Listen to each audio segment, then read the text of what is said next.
everybody. This is Mary Jane here from Music Therapy Works, bringing to you another Music Therapy Morsel. Today, from Music Therapy Works, we're going to be talking about an always box, an always bag, a way to kind of coordinate and pull together your session resources so that way you are saving time, you're saving body wear and tear, and you're able to organize things maybe a little bit quicker than usual. Now, just to let you know, I am a board certified music therapist, have been for 26 years now, I think. And I have spent lots of time in a clinic setting where I am in one place all the time, have all my materials around me.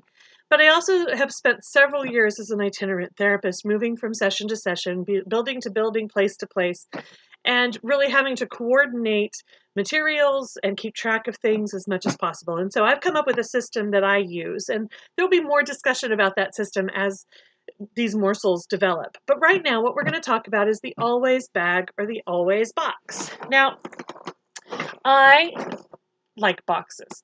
And the reason I like boxes is that I've always had the opportunity to use things like carts and things like that with my materials. And so I find that a box like this, which is 13 inches by 13 inches by 4 inches here, are perfect for storing a lot of the materials that I use in music therapy sessions. So I'm going to show you what is inside my always box. Now, just so you know, this is a scrapbooking paper box, and it holds a lot of stuff. Now, when I am putting together an always box, I think about a couple of things. First of all, I'm thinking about what are the materials that I'm going to need across all of my sessions, regardless of what type of session it is, regardless of what kind of client I'm working with. What are the materials I'm going to need for everything? So, for today, I have, as you can see through this box here, I have a variety of instruments, things that I'm going to use with all of my sessions, and then I've got some paperwork places as well. And we're going to go through this, and I'm going to show you bits and pieces of this. All right, so the first thing that happens is, whoops, sorry about that, you open up the lid, and you can see I've got this pocket here, and I've got a bunch of stuff, and I'm going to try to show it to you without dropping it out. All right, in my box, I use as much of the surface area as I possibly can, and to do this, I've affixed Velcro to both the lid of the box and to my folder here. My folder holds a lot of the materials that I need that are not necessarily things that I'm going to use all the time. So for example, as you can see here, I have a copy of my marketing portfolio.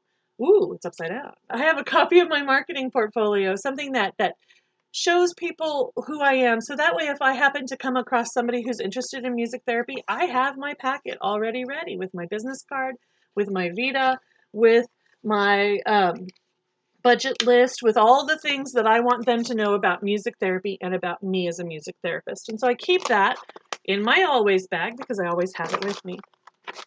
In addition, at this point right now, I've got a source that I downloaded. This is Leslie Timmons from Logan, Utah, presenting at the Maryland Music Educators Association, Developing Musicianship Through Singing Games, which is a resource I downloaded, something to read in between sessions.